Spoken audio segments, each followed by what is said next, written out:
Do you know how to introduce yourself effectively in an interview? As casual as it may sound, this question carries significant weight. The first few moments when you introduce yourself can set the tone for the entire interview.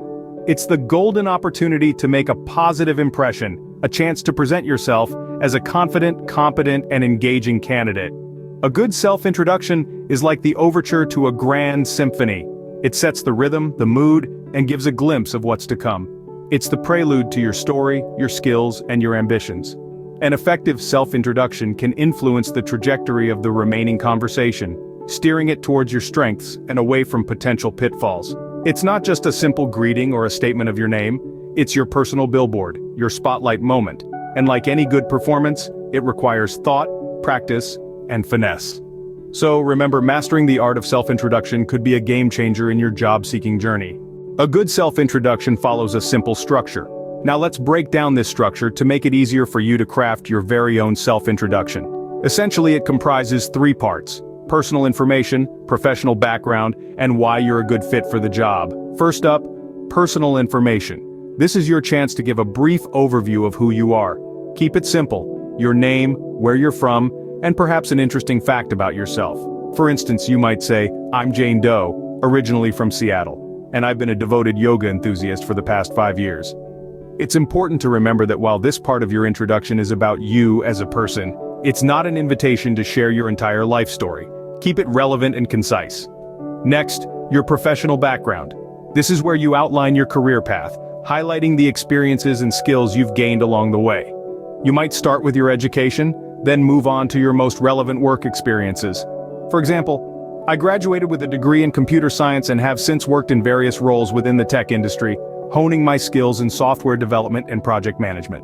Be sure to highlight achievements and skills that are most relevant to the job you're applying for. Lastly, why you're a good fit for the job. This is your chance to explain why you believe you're the right person for the role. Here, you should connect your skills and experiences to the job description, showing how you could add value to the company. You might say, "With my background in software development and experience leading teams, I believe I could make a significant contribution to your company's upcoming projects."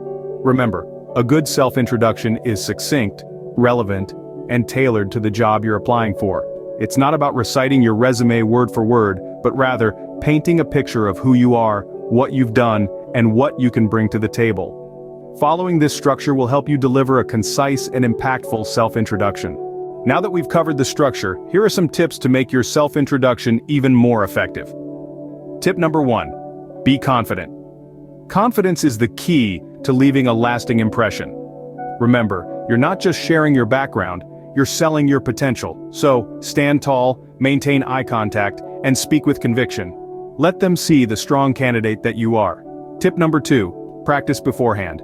This might seem obvious, but you'd be surprised how many people wing it. The more you practice, the more natural your introduction will sound. Try rehearsing in front of a mirror or recording yourself. This will not only help you get comfortable with the content, but also with your delivery. Moving on to tip number 3, avoid sharing too much personal information. Sure, it's a self-introduction, but remember, it's not a biography. Keep it relevant to the job at hand.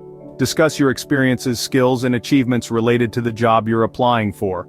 Avoid going off on tangents about your childhood or your favorite hobbies, unless they directly relate to the job.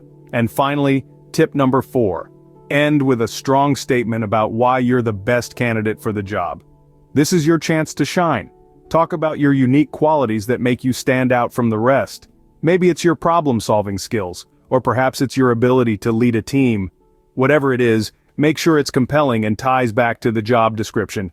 Remember, your self-introduction is your elevator pitch. It's your opportunity to convince the interviewer that you're the right person for the job, so make it count. Be confident, practice, keep it relevant, and end with a bang. With these tips, you're well on your way to making a memorable first impression. While you're preparing your self-introduction, be sure to avoid these common mistakes. One of the most frequent errors is being too vague. Remember, your introduction is your chance to make a lasting impression, so be specific about your skills, experiences, and aspirations. Don't just say you're a team player, explain how you've collaborated on successful projects in the past. Another common mistake is rambling. Keep your introduction concise and to the point. Your interviewer wants to know about your professional background, not your entire life story. And that brings us to the third common mistake: focusing too much on personal rather than professional information. While it's important to show a bit of your personality, remember this is a job interview, not a social gathering. Keep the spotlight on your professional achievements and qualifications. Avoiding these pitfalls will help you stand out from the crowd. Let's quickly recap what we've discussed today. We kicked things off by understanding the significance of a compelling self-introduction. It's more than just a routine, it's your first impression, your chance to make a powerful impact right off the bat. We then delved into the ideal structure of your introduction. Remember, it's a three-part harmony of who you are, what you bring to the table, and why you're interested in the role. Keep it concise, relevant, and engaging. We also shared some effective tips to polish your intro. Emphasize your unique selling points, practice your pitch, and maintain a positive, confident demeanor. Lastly, we discussed common pitfalls to steer clear of, like oversharing personal details or sounding rehearsed. Your introduction should feel natural, not robotic. Remember, a good self-introduction can set the tone for your interview. Practice, be confident, and show them why you're the best fit for the job. Good luck.